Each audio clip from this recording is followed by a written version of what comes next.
Welcome to the Talking the Line podcast, presented to you by Talking the Line Sports Media, giving you our best insights and analysis so you can rake in some cold hard cash on your next sports bet. Now sit on back, open up your mind, and let's cash some tickets. We can't thank you enough for joining us. We hope you enjoy.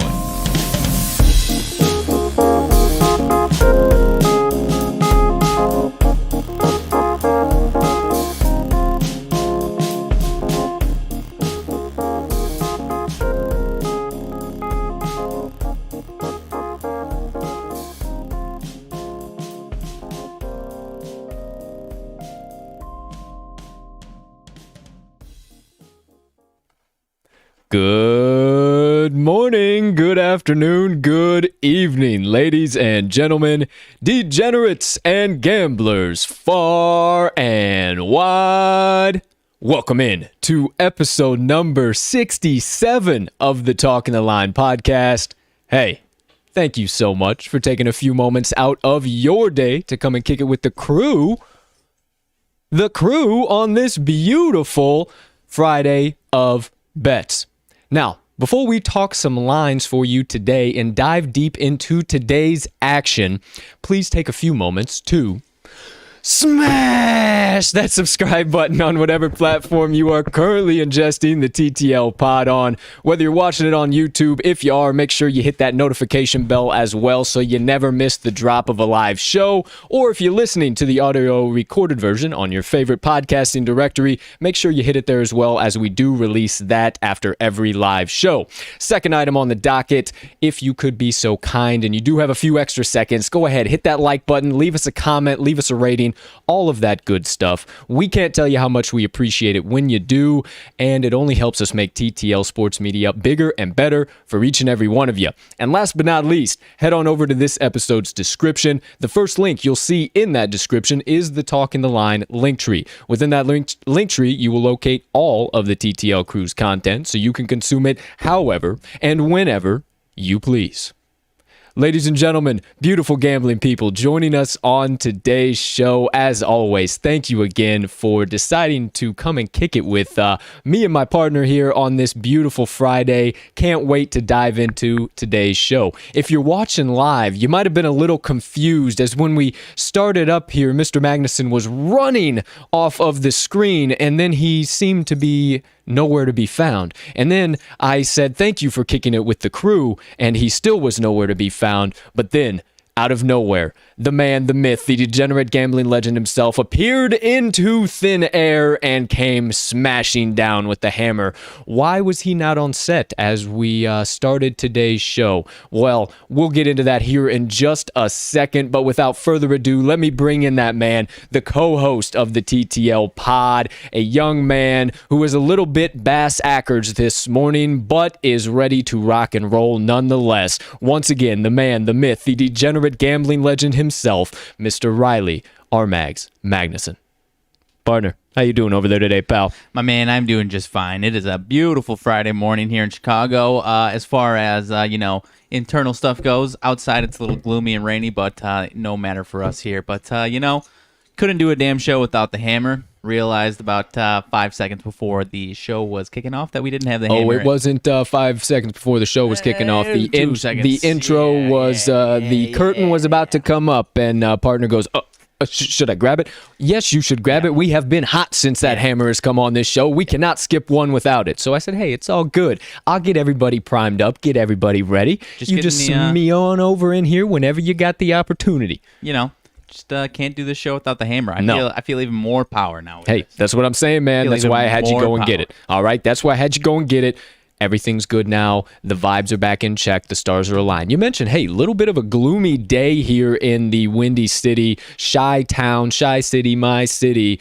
But hey, we're making a little bit of our own sunshine here at the TTL Production Studios, and you better believe we got one hell of a show cooked up for you today to kick your weekends off the right way. But before we dive into today's show, us being a full transparency podcast here at the Talking the Line pod, we always recap the previous day's bets, whether we're winners or whether we're losers. It just so happens that as we've been telling you, we're on the up escalator. We are on the up escalator. So let's get into yesterday's best bets of the day.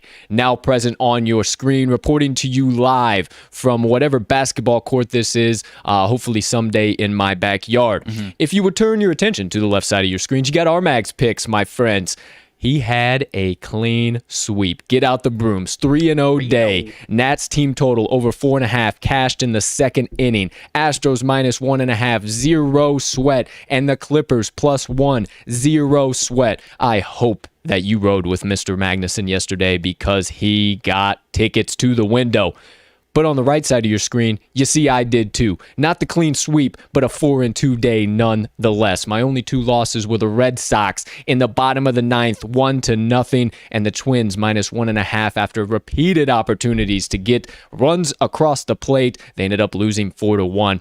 Everything else, no sweat, no problem, no worries. Because of those damned Red Sox, yeah. We ended up missing the Triple Play Thursday parlay by that much.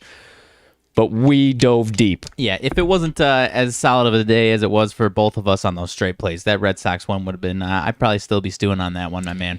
Yeah, but we dove deep for today's special play. Yes. Okay, sorry. This is where I was going. Okay. The Primetime Parlay is the rebounder of all rebounders for today's show and for this terrible special play streak that we have found ourselves in this week. As you said, though, partner, our straight plays have been saving the day left, right, and center. I do believe you are now 9-6 or 9-3-2 on the week so far, and I am 14-5-1 on the week. Absolutely gorgeous so far. But hey, quit patting ourselves on the back. We do this thing every single day. So let's get into today's show, my friends. Without further ado, as always, we got the best bets of the day coming at you. Kicking things off with RMags best bets, then my best bets. We have 9 picks in total coming at you today. I got 5. Mags has 4.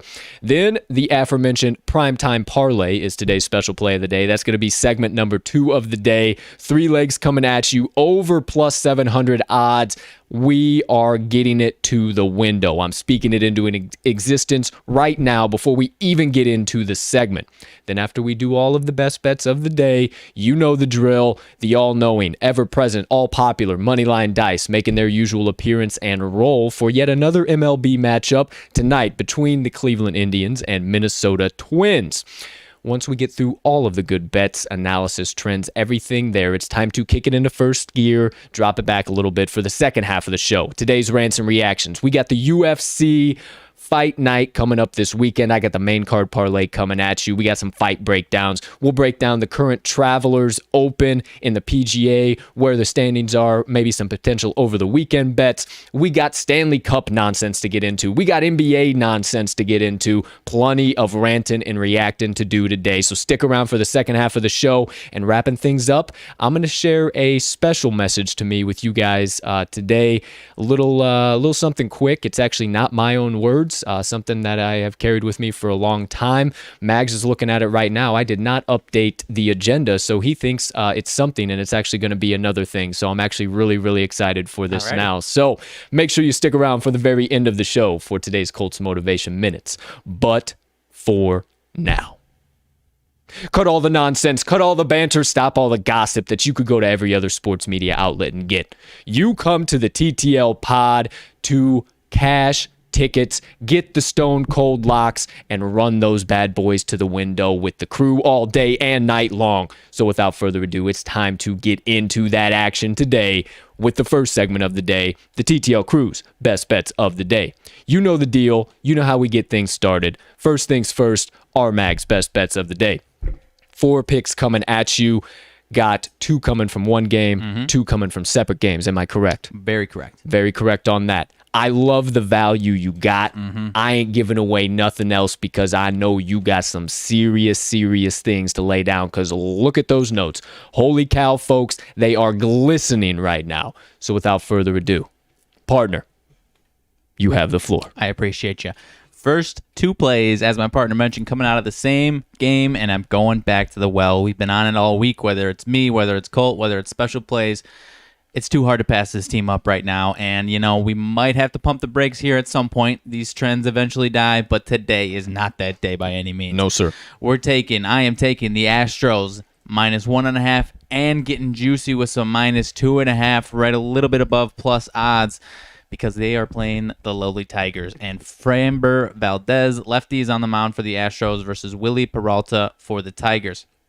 Now, Mr. Valdez, again, as I said yesterday, I could start anywhere on here, but you already know how hot the Astros offense is, so I'll start with Framber Valdez. He is actually arguably the best pitcher in this rotation right now, and the numbers show it. He's got a 1.67 ERA on the season, 1.59 in June.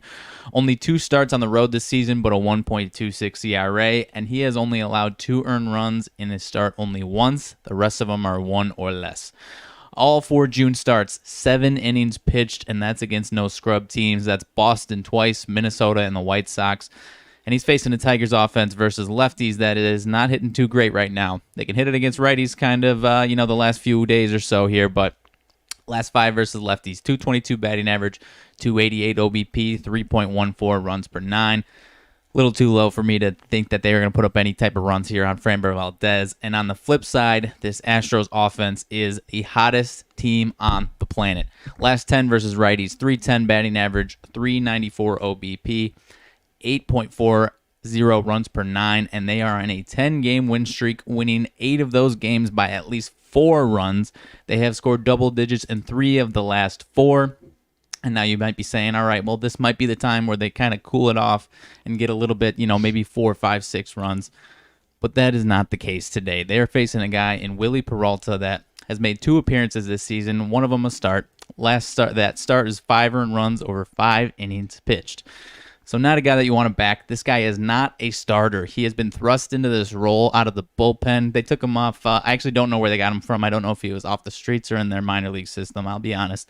But he has been thrust in this role due to some injuries. He has not made an appearance as a starter until last week. He didn't make an appearance in 2020. In 2018 and 19, he was a relief pitcher, and his numbers weren't that great as a relief pitcher anyways. So this Astros team is going to put up, dare I say, another 10 spot on this guy today, partner. Hey, I'd have to agree with you. I'm not high on this Willie Peralta at all. I saw that, and I was like, yep, give me the Astros once again, not to mention Framber Valdez Day. Give me all of the lefty in this spot. I was actually on the -2.5 yesterday, and I don't know, maybe not. It's a little risky. And I said, bub, I'm hammering it in. And then this morning I said, I'm hammering in that 2.5 again. He said, I'm on it with you once again, and I'm making it my best bet. I said, go right ahead. So there you have it. His first and second best bets of the day. Houston Astros -1.5 and -2.5 for a little extra juice. Hammer it in. Mr. Mags, what do you got on the docket for number 3 today? All right, number 3, getting a little homery again here. But I'm taking my White Sox -1.5 against the Mariners in Chicago, back off the road after a rough road trip, no doubts. But they got things back on track on Wednesday, and they're going to get things rolling again here in Chicago. Coming into a full capacity crowd for the first time this season, first time since 2019, and the place is going to be rocking, especially because you've got Carlos Rodon on the mound for the Sox versus Yusei Kikuchi at lefty. So Rodon, 1.83 ERA on the season. He's been cruising along lately, no problems at all. Last 3 starts, 19 innings pitched, 3 earned runs. That includes, he is the only guy over the last week and a half or so that has been able to cool down that red-hot Astros team that I was just talking about. That's a 7 innings pitch start against them, giving up only 1 earned runs. He was fantastic against them. Like I said, the only guy that has held them down. In a small sample size versus the Mariners offense, Mariners hitters are 4-23 in their career versus Rodon. And the Seattle offense had a nice little stretch there where they were waking up the bats a little bit against the right-handed pitchers there. But in their last 5 games versus lefties, 208 batting average, 260 OBP, 3.10 runs per 9. They've also cooled down here the last couple of games, only 2 runs in each of the last 2 versus Colorado. So they're cooling off again now after a nice little stretch there where they smoked the Rays. But now they've got Kikuchi on the mound with a 3.46 ERA on the season. He's been pretty solid, I can't lie. But he's been facing some offenses lately that don't hit lefties all too well. Earlier on in the season was the biggest struggles that he saw, and he was facing some very solid lefty hitting offenses, the Red Sox, Astros, Twins, that type of team. And so now you're getting a Sox team, and have they cooled down against lefties compared to where they were earlier in the season? Yes, I can admit that. But still in their last 10, 269 batting average, 301 OBP, 5.12 runs per 9. So still getting the job done for the most part. And the thing that really gives me the most comfort here on top of that stat is that their core guys for the White Sox, Jose Abreu, Tim Anderson, Yoan Moncada, have a combined 8 for 15 career versus Yusei Kikuchi with 7 RBIs. So the top core guys for the White Sox get it done against this guy. And I think they get it rolling here today in front of a sold-out crowd that they have been dying to play in front of. So I'm really liking, Carlos Rodon to stay red hot in that White Sox offense to get things back on track, partner. I would echo every single thing that you said. Still just a little bit worried about that White Sox offense. I hope they are back. I kind of indicated this to you that I was pretty high on this play, but I didn't know necessarily if I would lock it in. I'm glad you locked it in, so that gives me an opportunity to lock it in without stamping my seal of approval on it, because I trust you that enough. So, yeah, I'm rocking right with you. White Sox minus 1.5 against the lefty and Kikuchi. Hammer it in. Alrighty. And there's 1, 2, and 3, so that would mean number 4 is left. What do you got to wrap up your best bets of the day? Alrighty, number 4, another run line. I'm going heavy with the run lines today. Going D-backs versus Padres game, and I'm taking the Padres minus 1.5. Padres are heating up right now, and they've got Chris Paddock on the mound, righty, versus Corbin Martin for the D-backs, a right-hander. This is Martin's 3rd start of the season, 5th appearance. In 15 2/3 innings this season, he has allowed 20 hits, 12 walks, and 15 earned runs, and the Diamondbacks have lost all 4 of those games. Now, with those 20 hits and 12 walks, over a 2 whip, you would expect those earned runs to go up even more than an average of 1 per inning. So I'm thinking this Padres offense is the one team that's going to really skyrocket that ERA. Like I said, he's facing the Padres that have won 7 straight games. They have won 6 of those games by at least 2 runs. And last 10 versus right-handers, 253 batting average, 335 OBP, 5.72 runs per 9. Not against any scrub teams either. Cincinnati for 4, and the defending champs this past week here for a 3-game sweep over the Dodgers. And now Chris Paddock, not been a world beater, but he's been pretty solid, and you kind of know what to expect from him. He's got a 4.1 ERA, under a 4 ERA in both May and June, has only allowed more than 3 earned runs once over that stretch in May and June, and the Padres are 6-2 in his last 8 starts. And the thing that really gives me the most comfort on top of the Padres absolutely toasting Corbin Martin is that the Arizona Diamondbacks are ice cold versus right-handers. I've said it before. They can touch up some lefties here and there, but righties, not the case. Last 10 versus righties, 162 batting average, 254 OBP, and a 2.81 run per 9 clip. This Diamondbacks team does not hit righties well. And, you all know the story there, as ice cold as any team in the league, and it continues today versus the red-hot Padres partner. Give me the Padres minus 1.5, no problem. There you have them. RMags, 4 best bets of the day. If you didn't get one, if you tuned in a little late, or whatever the case might be, we'll be sure to recap all of those best bets of the day for you here very shortly once we get through a few more segments here. But let's keep this money train moving right on down the tracks. No hesitation, no delay today. It is a fast action Friday. Here we go. Second half of the first segment today. You know the deal. My best bets of the day. Told you at the top of the show, going to be bringing you 5 picks today. Similar to Mags, I actually have 2 picks coming out of one game, and then the remainder 3 picks are coming out of separate games. So, as always, producer Colt, check a few things here. Everything looking great. Without further ado, let's get into my best bets of the day. Kicking things off, I am going on over to the lovely American Family Field, formerly Miller Park, now the home of the Brewers. I absolutely love this play. Some really key things I am keying in on. So for my first bet of the key things I'm keying in on, key trends I'm keying in on, either way, who cares what I'm saying? My first best bet of the day, the Brewers -1.5 on their run line. The Brewers bats have been a little bit cold, and I can definitely agree with any argument that anybody would bring at me with that. But I do think that this pitching matchup is exactly what they need to get back right on the right track and turn this ship in the right direction once again, because they do have a star-studded loaded lineup when it comes to the bats. As far as the pitching matchup goes, you got Jon Gray on the mound for the Rockies, who are facing the Brewers, and Corbin Burns on the mound for the Brewers. Gray is actually coming off of an injury, and I think that's going to loom pretty large here for him. He hasn't pitched since June 4th, and typically what we've seen so far that this year, when those pitchers come off the IL in the first start, they're definitely on a pitch count, definitely on an inning count, and I think the Brewers get to him rather quickly here today because they're going to know that. They know he hasn't pitched for a while, and they're going to want to put up some early runs here. Not to mention that Gray has been okay at home so far this season, but he hasn't been very, very good on the road at all. There's actually a severe drop-off. 4 road starts for him, 18 2/3 innings pitched with a 350 opponent batting average allowed and a 6.75 ERA. He's given up a combined 15 earned runs in his last 4 road starts overall, and the Rockies have lost 4 out of his last 5 starts overall, and they have all been by 2 or more runs. In addition, Corbin Burns on the opposing bump is actually coming off of a 4 earned run outing, rough outing against this same Colorado Rockies team in Colorado. Now, this is kind of one of the reasons why I am siding with Milwaukee, because we know how Colorado is in Coors Field, but we also know how they are away from home. Corbin Burns has been solid in this position all long on the bounce backs, or all season long in the bounce back spot. When he's had a rough game, you can guarantee he'll go back home and he'll have a solid outing.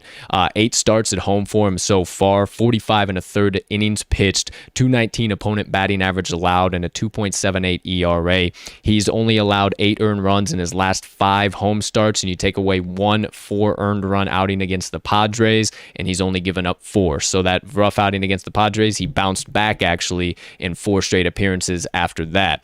And then not to mention, the Brewers have won 3 out of his last 5 outings, and all of those have come by 2 runs or more as well. A couple of key trends. Colorado is 0-4 straight up in Gray's last 4 starts as an underdog. Milwaukee is 7-0 straight up in their last 7 home games versus a team with a losing record. Colorado is 11-23 ATS as a road team and 10-22 ATS as a road dog. Colorado handled business, obviously, this past weekend when Milwaukee visited them in Coors Field, and I think the Brewers flipped the script here because of that. Corbin Burns is going to come out and have an absolutely dominant game from the one he had in Coors Field, and I absolutely love the Milwaukee Brewers bats to wake up here against Jon Gray, who I honestly don't even see making it out of the 4th inning. So for my first bet of the day, give me the Milwaukee Brewers -1.5 on their run line. I'm right there with you on this one, partner. It kind of reminds me of my White Sox play where I have all the confidence in the world, in my case in Rodon, in your case in Corbin Burns. And then it comes down to, the team that we're backing's offense. But I really like the pitching matchups for both sides on it today.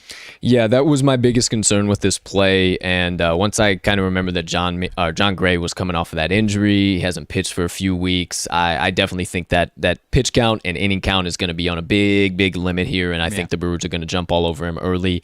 And even if they don't, they'll get into that Colorado pin that is abysmal on the road. Yeah, no question. So there you go. First best bet of the day. Keep it moving. Keep it grooving. Hammer it in. Second best bet coming from me. Actually, second and third best bets coming from me. Going back to the matchup, much like my partner over there, to the Toronto Blue Jays and the Baltimore Orioles. Once again, I'm taking the Toronto Blue Jays -1.5, but I too am also taking the Blue Jays -2.5. Those are my 2 best bets coming out of this matchup. I'm going back to the well on these boys. Toronto is heating up out of nowhere. They were on kind of a slump, and now they're coming back, and I am full steam ahead on backing them once again, especially on the run line with this pitching matchup today. You know me in pitching matchups, this one looms large. Matt Harvey on the mound for the Orioles and Alek Manoah on the mound for the Jays. Harvey has been fade city. I dove into his numbers, and I cannot honestly even believe that the Orioles are allowing him to remain in this pitching rotation, but nonetheless, they're letting him drive their numbers down through the floor and allowing him to continue to give up runs. 15 starts for him so far this season on 62 and a third innings pitched, 322 opponent batting average allowed, 373 on base percentage, 178 whip, and a 7.80 ERA. It gets worse on the road, folks, if you can actually believe that. 7 starts on the road for Harvey, 30 and 2/3 innings pitched, 331 opponent batting average allowed, and an 8.51 ERA. He has given up a combined 24 earned runs in his last 5 road starts overall, and a combined 22 earned runs in his last 5 starts overall. I love the Blue Jays to absolutely dominate Matt Harvey from the first pitch. They put up 6 runs in the first inning yesterday against a very similar struggling pitcher. Actually, Harvey's struggling even more. Give me all of that action today. But if you don't believe me, I also love Alek Manoah. Manoah was actually tossed from his last outing, and his last outing was against these Baltimore Orioles. He got ejected in the 4th inning with an out. He went 3 1/3 innings and he got tossed. The problem in that game for him was the home run balls. Baltimore has since cooled way off in the home run department, and there's a couple key things I've been seeing from Manoah that I really like. He's had 5 starts, gone 23 and 2/3 innings, has only a 205 opponent batting average and a 4.18 ERA. That ERA is a little inflated because of 2 rough home starts, one that was against this Baltimore team, and then one that I believe was against the Miami Marlins when they were sticking the ball. However, we all know this Baltimore Orioles team has cooled way off, and I don't think that they're going to even come close to touching Alek Manoah this time around. He knows he's a smart kid. He knows he's got to stay cool, calm, and collected this time around. I believe, much like my analysis on K yesterday, that home run ball, that is obviously a focus of this Blue Jays pitching rotation, and they're going to start to turn that around and limit that. I love Alek to turn his stuff around there. Toronto has also won 4 out of his 5 starts, with 3 of them coming by 2 or more runs. So I love for that trend to continue as well.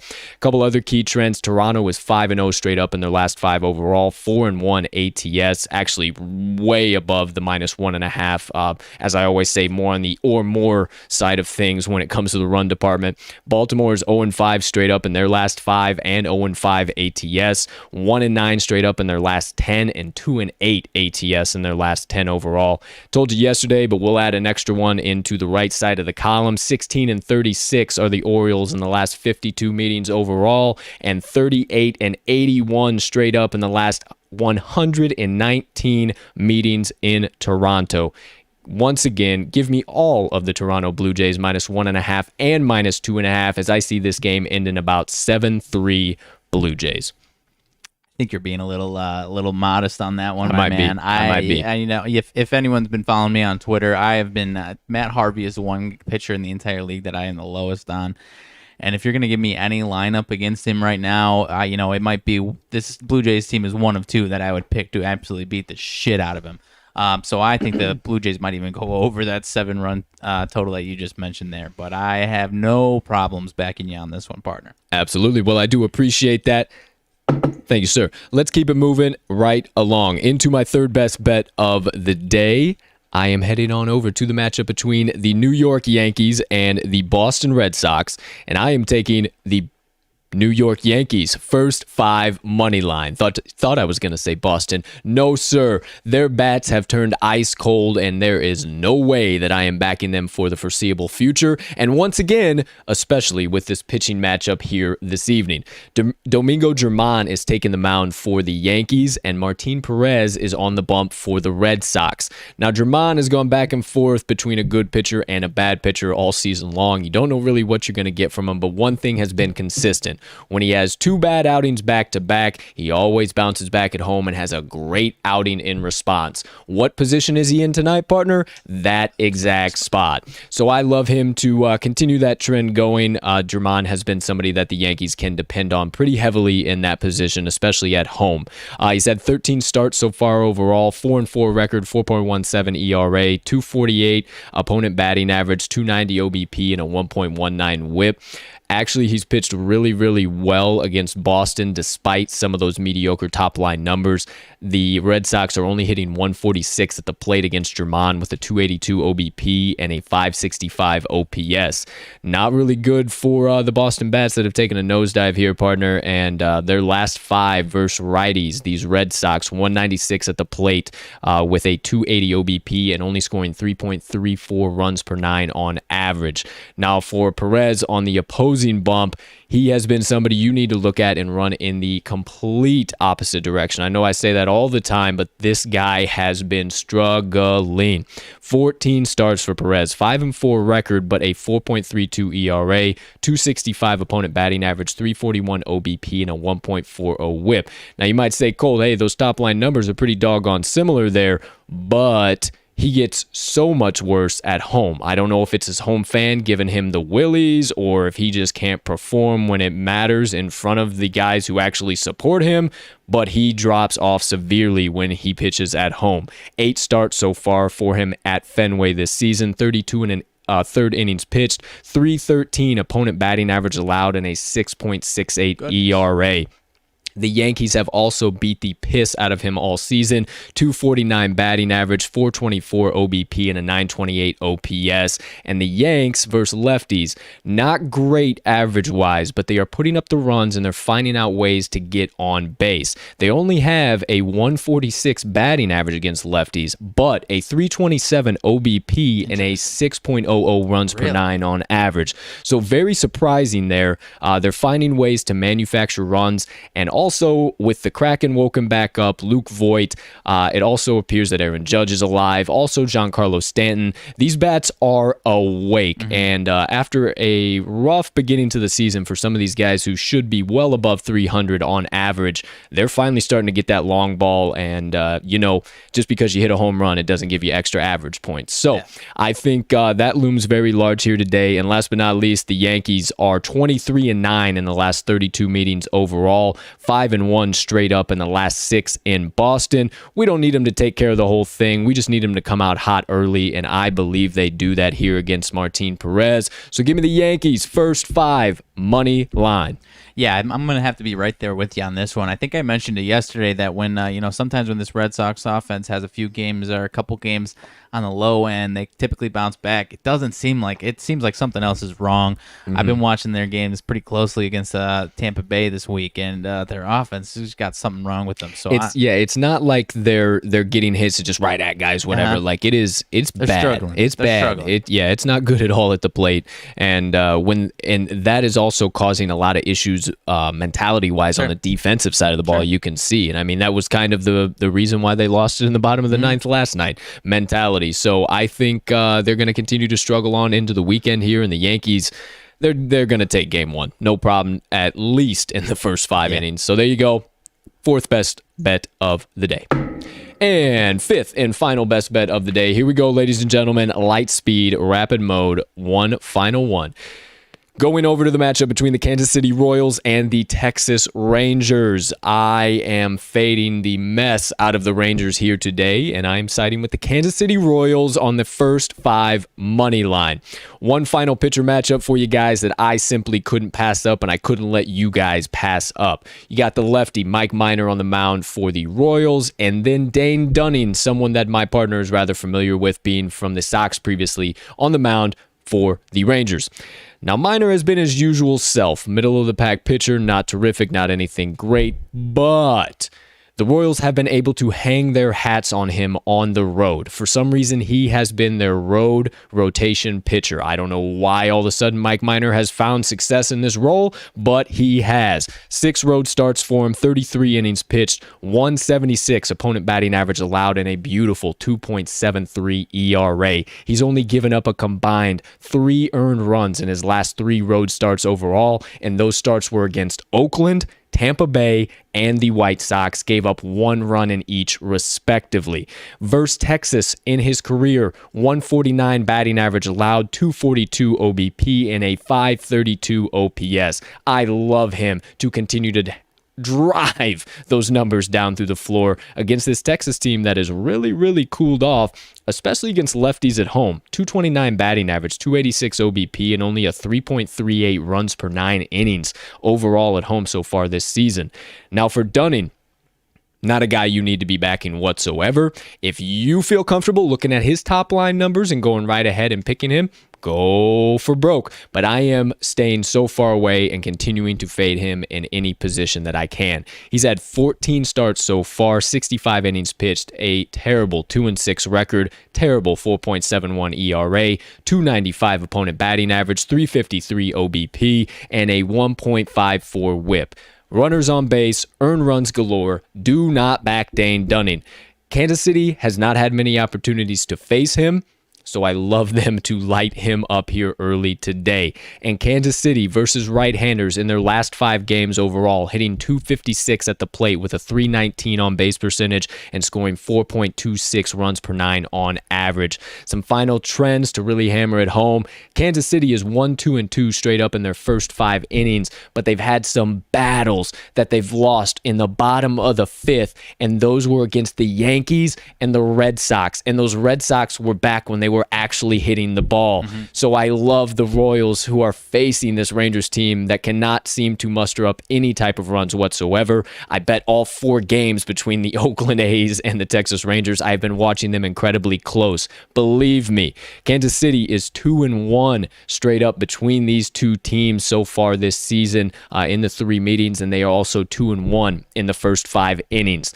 Last but not least, Kansas City right now, surprisingly, 10th best average in the MLB at 243, and this Texas pitching rotation combined with the bullpen, 22nd in the MLB right now in ERA, 4.69.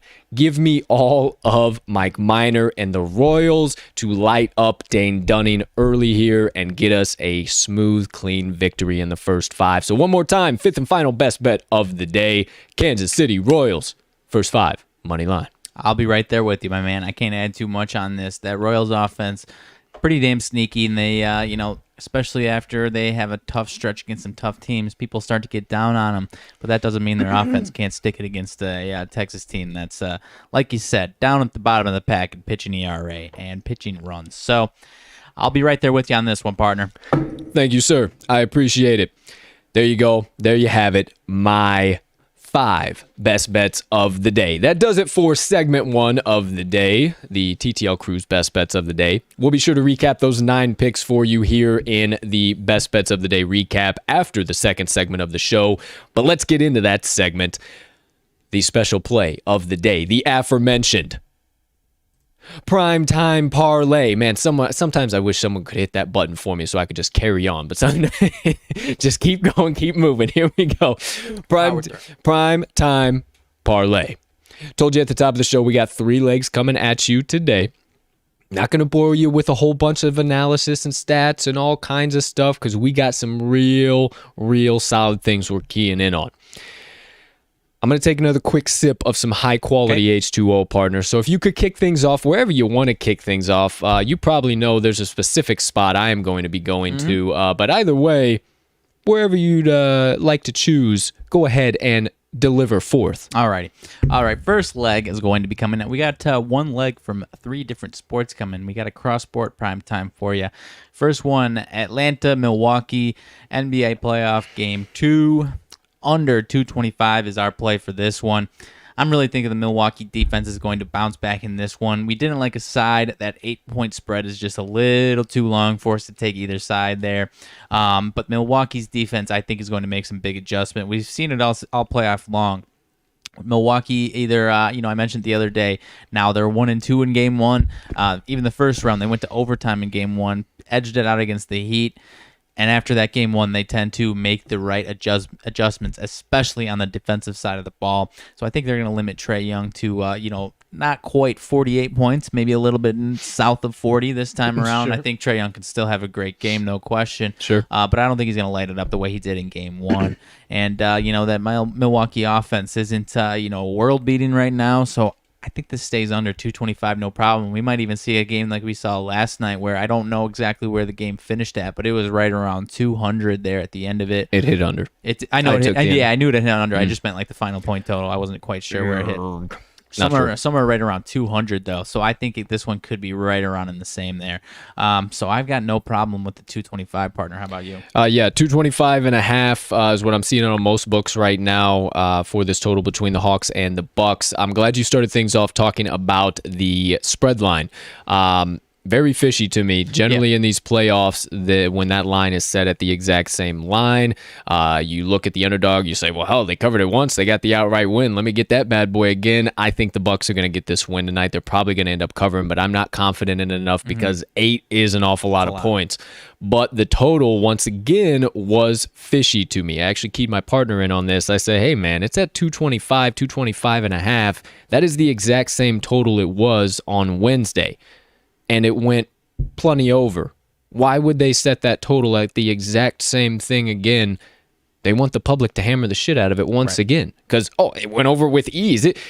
I think it ended, actually, if I do say so myself, ended 229. So went over by plenty. 4 extra points, no problem. Let me get that over again. I don't think this is going to be the case this time. Defense is going to be the key here this evening. And last but not least, the under is only getting 50% of the bets right now, but it is getting a whopping 77% of actual money wagered on this game. So for the first leg, give us the under 225.5 in tonight's matchup between the Atlanta Hawks and Milwaukee Bucks.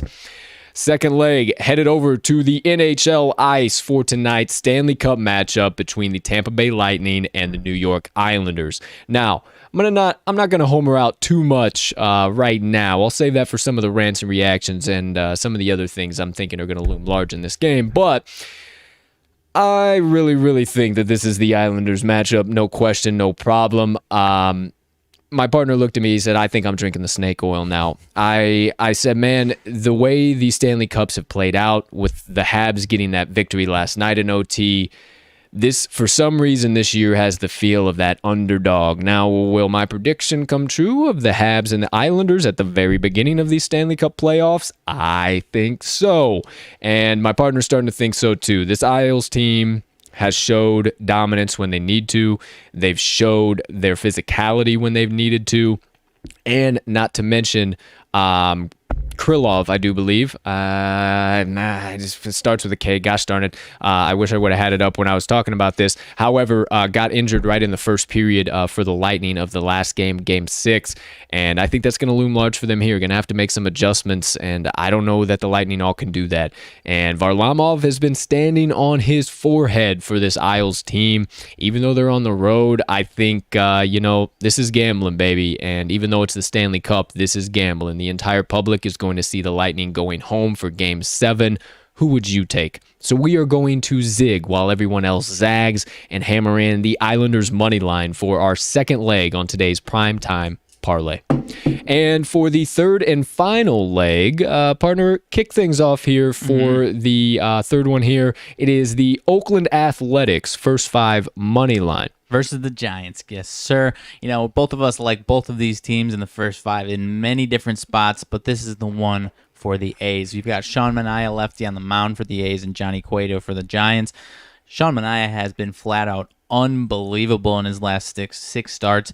In 4 starts over June, 1.04 ERA. His last 6 starts overall, no more, only 2 earned runs once. He's gone under that in the other 5 starts. He has been fantastic. And Johnny Cueto has been quite the opposite, pretty damn shaky. After a nice little April, I know you backed him a handful of times, I backed him with you a handful of times, and then he fell off of a big old cliff. 5.74 ERA in June, lost all confidence, it appears. Looks like he's laboring through these starts.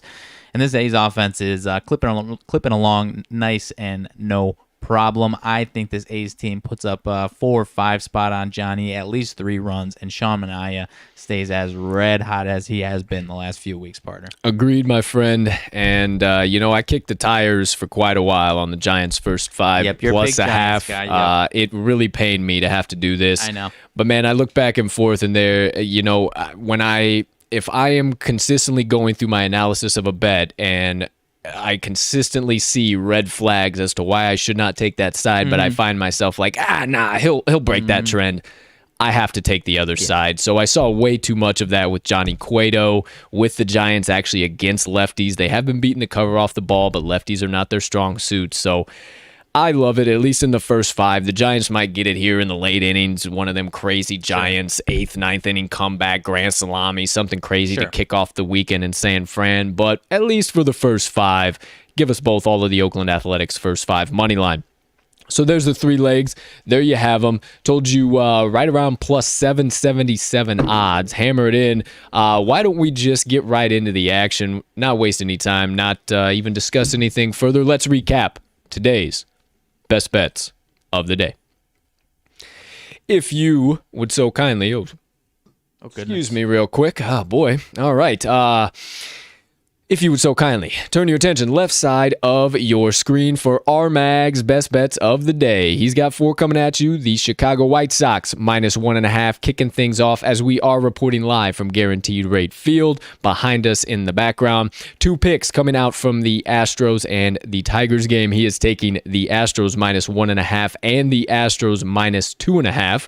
And then his final best bet of the day, the San Diego Padres minus 1.5. Over to the right side of the screen, you got my best bets of the day. 5 coming at you, 2 coming from the Blue Jays and Orioles. Jays minus 1.5 and minus 2.5. I'm also taking the Milwaukee Brewers minus 1.5 against the Rockies. The New York Yankees first 5 money line and the Kansas City Royals first 5 money line. There you go. There you have them. 9 best bets of the day. Then right below all of those, you have today's special play of the day, the Primetime Parlay, right around plus 700, plus 800 odds, somewhere right in between there. Don't be modest, partner. Lay down those exact odds for us. Plus 777. The Almighty looked down at us and said, boys, it has been a rough week for your special plays. Let me dish these odds out for you.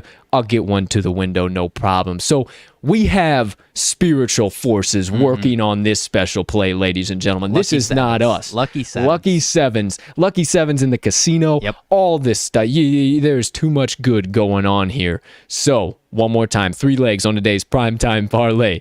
Oakland Athletics, first 5, money line. New York Islanders, money line. And the under 225.5 in the Atlanta Hawks versus Milwaukee Bucks NBA game tonight. Let's get that to the window. Man, 0-4. No, we got the Wednesday Warrior. Oh, I'm sorry. 1-4. Yep. 1-4. On these special plays, this is not what we do.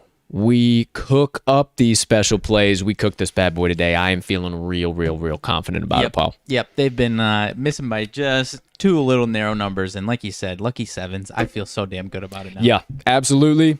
There you have them all. Best bets of the day.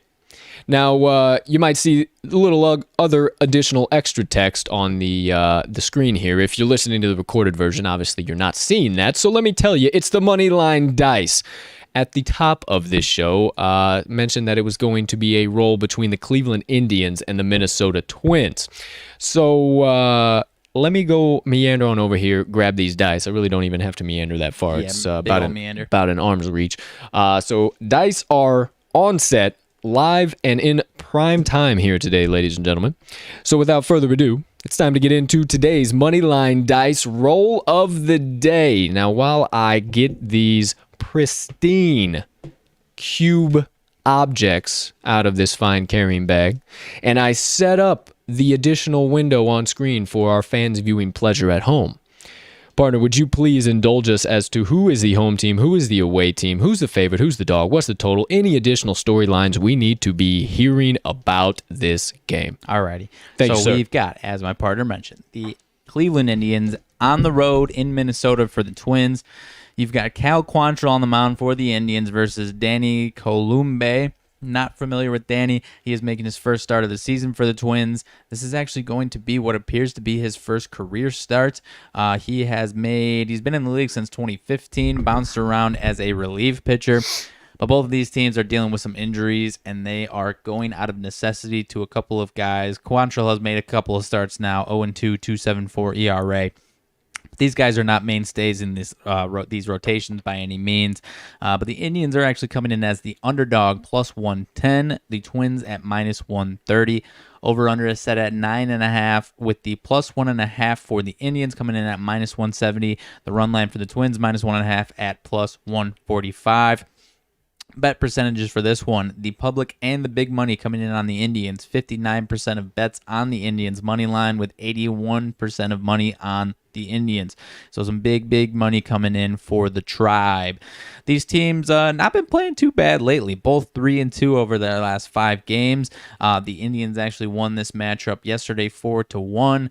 But then the Indians bats not been too bad. A little stagnant here and there. And the Twins, we've mentioned them. Their bats have been picking it up here and there. Obviously didn't get it done for us yesterday. But I'm not sure, like I said, not too familiar with this guy, Danny Columbe. Maybe the Dice have seen him in the past. Spent 4 years with the Oakland A's, was with the Twins last year, pitched only 2 games in that shortened season. Pitched 2 2/3 innings, no runs last year, so we will see. Not the best arm out of the bullpen. 3 or 4 ERA coming out of his seasons there in Oakland out of the bullpen, so not exactly the guy you want to see if you're a Twins fan, but Cal Quantrill, as I mentioned, not exactly a mainstay either. Been actually pretty decent his last 3 outings. Has not gone out of the 5th inning, though, so not a guy that goes deep in that bullpen who hasn't been a world beater themselves. Is going to be a little overworked today. So a bit of a head scratcher, and the Dice are going to lay it down for us. Are you about ready? Huh. Born ready. Alrighty. All right. So without further ado, it's time to get things rocking and rolling. If you would assume position instead of just, I'm going to hang out for the Moneyline Dice. I think the camera's just going to work itself. All right, here we go. Moving along. Never know what you're going to get on the TTL pod. Here we go. The Moneyline Dice are now officially live on screen, ladies and gentlemen. Make this a little smaller there. All right, here we go. So first things first. Man, Dice, you are looking so good on screen. Just look at you. Look at you. All right, first things first. Home or away? Are we rocking with the Rook? Maybe not the rookie, maybe the not new a rookie, just no. not a rookie, just a new guy in the Minnesota Twins, or are we headed on over to the Indians and Mr. Cal Quantrill? We will all find out in 3, in 2, in 1. That is the away team, Indians. I was intrigued by the Indians' So first am 5 I. plus a half today. So let's see what you got, Dice. First things first, Indians have been selected. Alrighty. Now, Moneyline or ATS, are we taking them on the outright, or are we just going to have them keep it close here tonight? The Dice will let us know. They've already analyzed, discussed, focused in, and they're ready to deliver in 3, in 2, in 1. That is Money the money line, baby. We got the money line. Look at that Moneyline logo, man. I mean, that is just... Oh, all right. So the Dice have officially spoken for now on the Cleveland Indians money line. Will they double down for yet the 3rd day in a row? Will they have us re-roll because maybe the lighting was a little off in the studio? Or are they just going to skip all that nonsense and go right to the total? We will all find out in 3, in 2, in 1. Oh, we've got a re-roll. Damn. Home money line. Re-roll it is. All right, folks. Dice. Well, strap back in. The Dice have no idea. The lighting are a little bit off. So strap back in. Hold on tight. Once again, home or away. Here we go. No countdown, straight up. All right, staying with the Indians. Staying with the Indians, Staying with the the Dice Indians. are. Now, Moneyline or ATS, what do they feel? Moneyline once again. Look at that. Landed right on the keyboard. laptop. All right. And last but not least, wild card die. Over 9.5. The over. Right. So they just wanted to let us know, hey, and let you guys know, we are very, very, very, very, very confident in these Cleveland Indians, so you know the deal.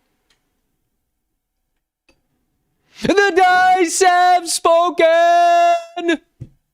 If you and you and you and you want to guaranteed take a ticket to the window tonight, you heard it here first. The Cleveland Indians, money line, and over 9.5. 9.5 runs in the Indians versus Twins matchup today. What a beautiful looking set of dice. There you have it, folks. Never disappoint. You know it. They never disappoint. One final time for those of you who may not be watching live and want to make sure you get it hammered in. The Moneyline Dice have spoken on Cleveland Indians money line and over 9.5 runs in the full game between the Indians and the Twins. Hammer it home, hammer it in. There you have today's Moneyline Dice roll of the day, ladies and gentlemen. All right, rock and roll. There we have it. There you go. Just one brief moment. I'm going to do a little fluffing here, a little bit of filler action while I make sure everything looks good on the end. This is the aforementioned producer Colt speaking right now. This is not the Colt that you can see live on screen. This is just some random guy who is running the show in the background right now. And now, producer Colt is back live and in prime time. How we doing, folks? Great to see you again. I apologize. I had to just step back for a second while my alter ego took care of a few other things. But for now, moving right along in today's show. First things first, though, however, that is the first half of episode number 67, or was rather. So if you are one of the kind gambling folks that just stops by the TTL pod for our best bets, analysis, trends, all that jazz and good stuff in between, and you're about to head out of here, first things first, thank you so much for choosing to come and hang out with the TTL crew on this beautiful Friday of bets. We are honored and humbled to be able to bring you our content and share our opinions and thoughts with you, and the fact that you take the time out of your day to stop by and ingest that is more than we could ever ask for. We appreciate you to the moon and back, not only for your support, for all of your following, the likes, the shares, all that good stuff, but also helping us bankrupt these books one play at a time, ladies and gentlemen. So if you truly are headed out of here, we hope you have a spectacular rest of your Friday, unless you have any other plans whatsoever. We hope you don't. Let's get some tickets cashed. We'll see you at the pay window in prime time tonight for that primetime parlay and the rest of our 9 picks once they cash. Make sure you bring the broom along with you, because we're going to need that as well. We are HOOOT,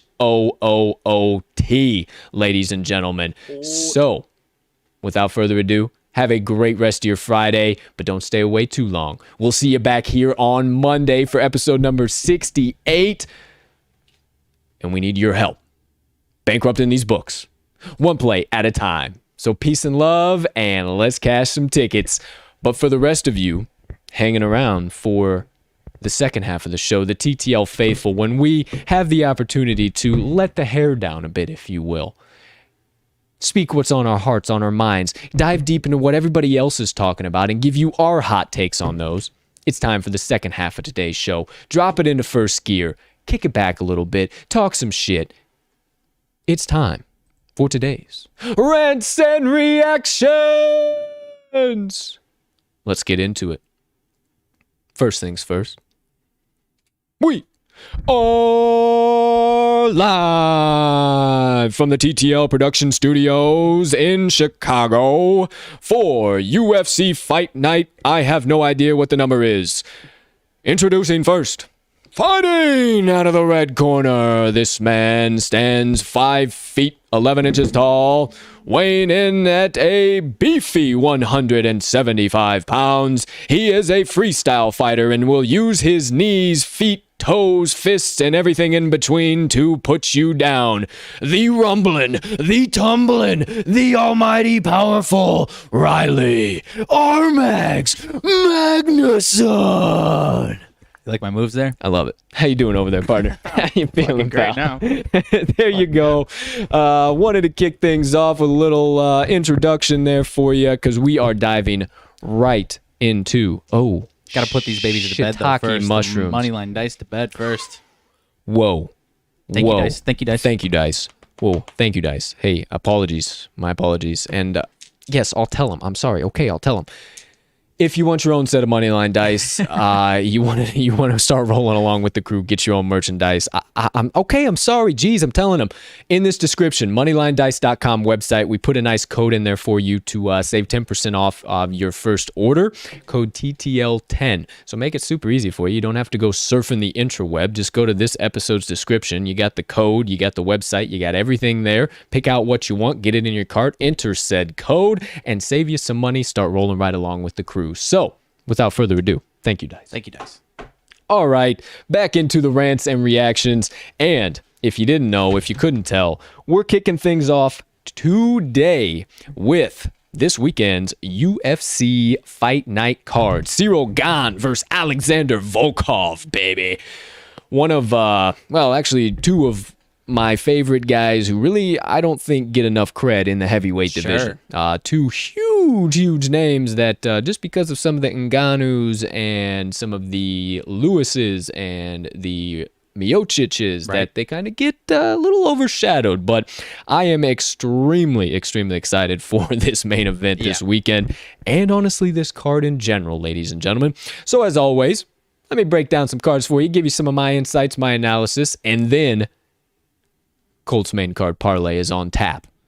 I'm excited, ready to bring it, ready to deliver it. I have lost my last two. I don't know what the deal is. I've lost them by one leg. My boy Diego Lima got absolutely toasted last week. That was the only thing that made me miss that. The stars are realigned. It's time to get a main card parlay to the window. But first things first. Thank you, sir. First things first, some fights that if you are tuning in, you should be watching. First things first, there are a lot of lightweight featherweights, light heavyweights. Okay, first one that I really like. The first three fights of the night should be some bangers. Justin James and Charles Rosa. That should be a really good fight, one that you want to watch in the featherweight. Those featherweights can get real scrappy sometimes. And then the other two, you got a women's bantamweight and a lightweight fight. Not super high on either one of those. However, moving on to the fourth fight of the night, you got Marcin Prachnio and Ike Villanueva. Now, this fight should be a scrap and a half. Every Ike Villanueva fight is all of that. Now, I don't know a whole bunch about this Prachnio guy.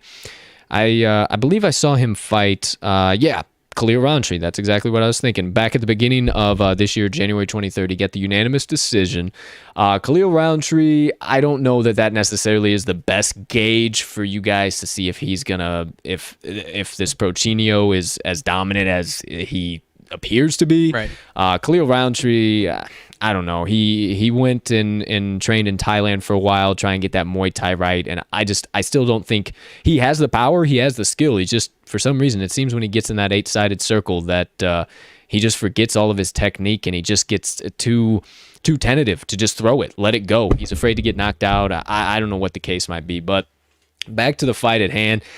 It should be a good fight to watch. I don't really have a bet or anything out of it, just because Ike Villanueva is, he always brings the pressure, and I always love to watch him fight. I mean, he's 3-2 in his last 5, and his 3 wins have all come by KO or TKO. Sure. So Ike always brings the heat, always brings the pressure. I mean, it'll be a solid fight at 205. That light heavies, some of these under the radar light heavies, similar to what I just said about heavyweight. There's a lot of these under the radar light heavyweight guys that are really, really good and bring the power. So I think that one's going to be a really good fight to watch. Then you have Warley Alves and Jeremiah Wells. This one should be a really, really good matchup. Actually, Wells making his UFC debut. You know me on UFC debuts. I cannot get enough of them. Which guy is it? This is going to be get out of the way. Jeremiah Wells. Okay. He is coming from CFFC, Combat Force Fighting Championship. No idea. Believe. Oh no, Cage Fury fighting champion. Cage Fury, that's right. So he was actually reckoned for quite a while over there. He did get the belt, and then he lost the belt, and then he was running through some of the competition again.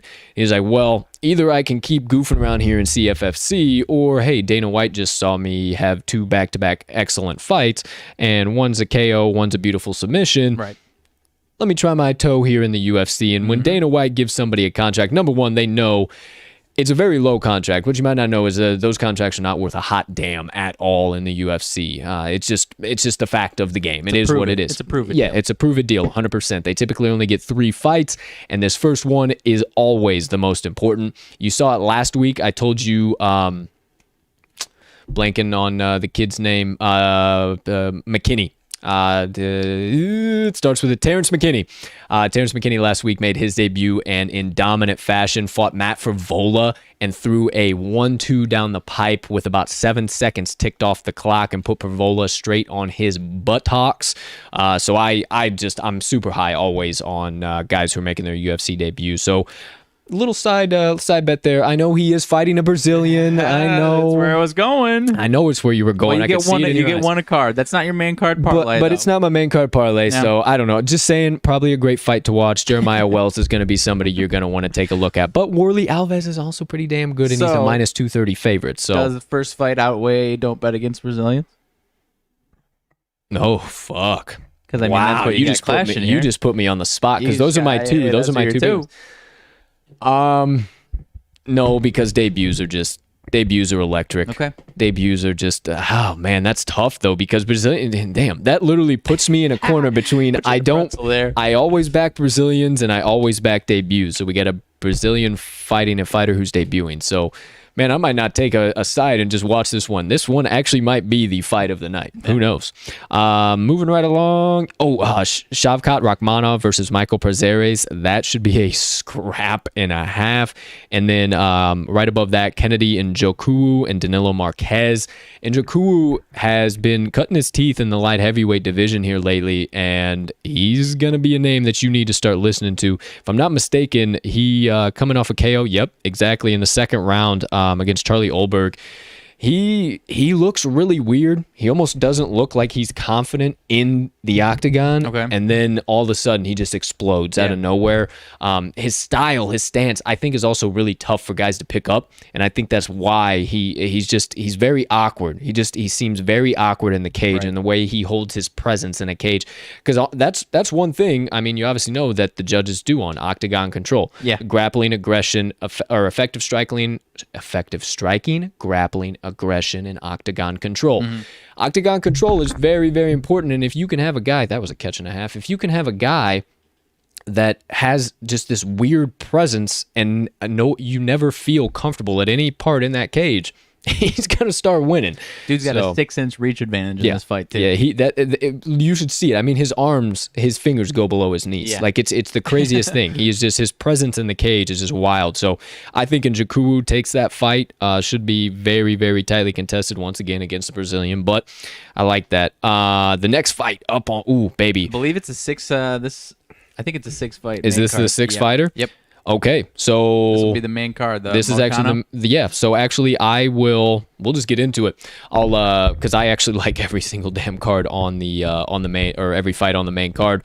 So break them down, tell you a little bit about them and who I'm picking. So first things first. Actually, let me rip open ye old sportsbook here as well while we're chit chatting, bullshitting, horseshitting, all the above. Oh hell, not ice hockey. We need MMA. MMA. All right, here we go. All right, so we got UFC Fight Night main card. Let's see. This weekend is the 5th, right? No, 20. No, why does it still have that on there? And why that just sounded so dumb. This weekend's the 5th. It's the 25th today, Colton. What are you talking about? So they don't have it updated on FanDuel Sportsbook yet. They still have Walt Harris versus Marcin Tybura from last week on there. So you won't get odds, I don't think, quite yet, unless Action Network might have them out. I might be able to rebound here real quick, see if Action Network has any odds out on these guys. It does look like, it does look like they have this one. Yep, they sure do. Okay. So, first fight on the main card is that Kennedy Njoku and Danilo Marquez fight. This will be my one fade the Brazilians fight. I am super, super high on Njoku. I can't fade him. I think he is really going to start making a name for himself. Njoku is not. That's the last prelim. Is that the last prelim? Yeah. Moicano Herbert is the start of the main card. 1, 2, 3, 4, 5. Wait. 1, 2, 3, 4, 5, 6. Okay. Yep. My bad. All right, moving right along. Forget what the hell I just said. All right, so the first fight on the main card is Renato Moicano and Hi Herbert.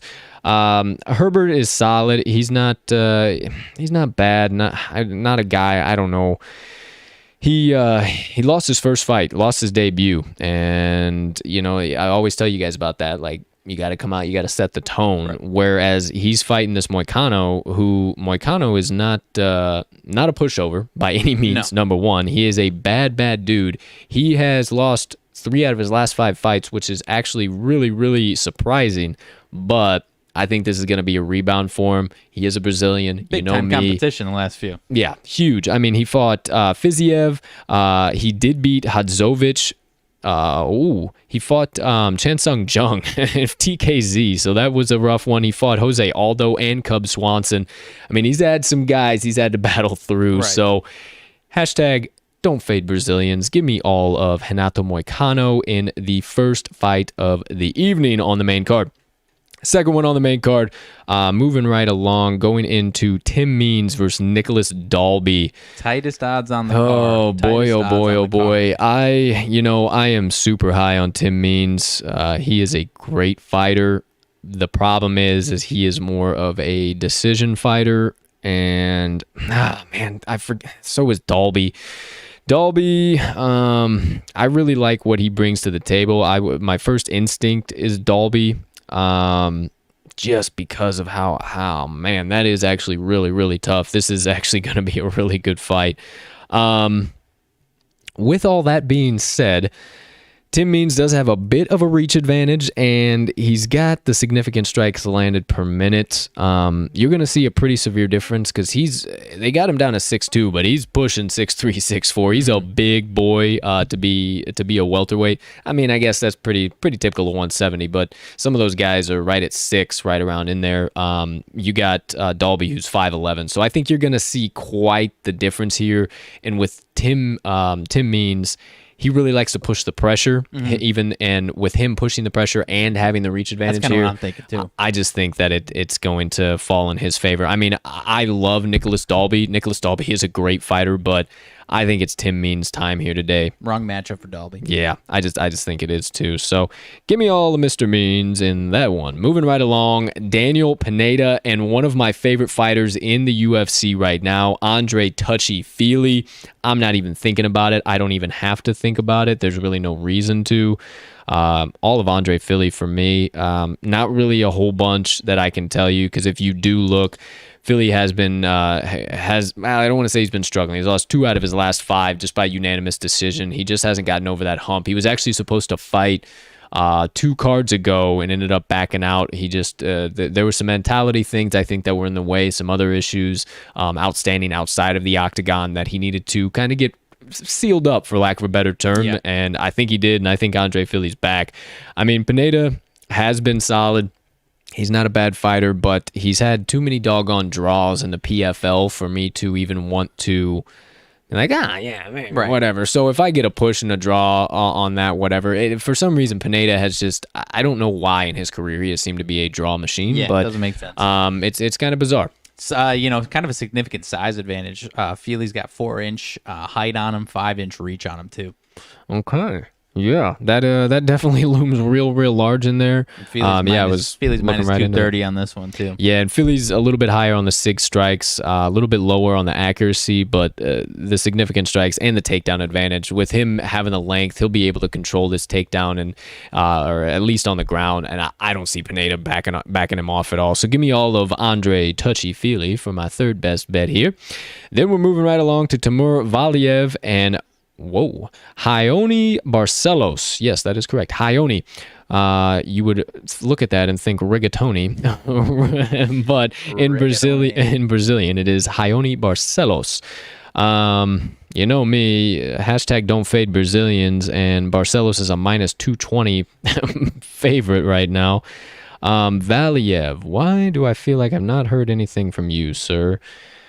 Okay, you were fighting in the GFC. Yeah, both guys with some pretty damn good records here. Yeah, real good records. But when I think it comes back down to it's really just going to come down to the guy who's had more experience in the UFC, and that is going to be Barcelos, and that is going to be the Brazilian, and not fading a Brazilian when they're that heavy of a favorite. So give me all of Barcelos here. Actually, now I remember he knocked out...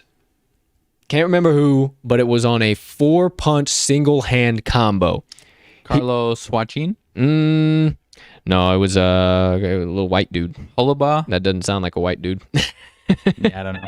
Those are 2 of his last 5 knockouts. He's got five fights UFC here.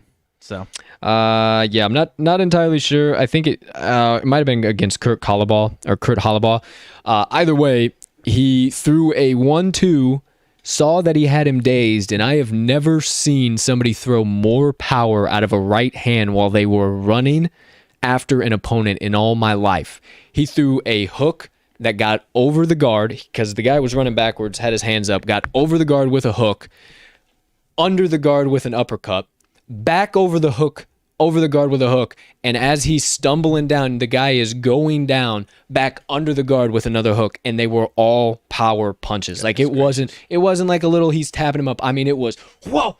And how he was running after him in the cage and producing that power was blowing my mind. So needless to say, I remember who that is now. Give me all of Barcelos in that fight. And then moving along into the co-main event, one of my favorite heavyweight fighters right now. He is extremely under the radar.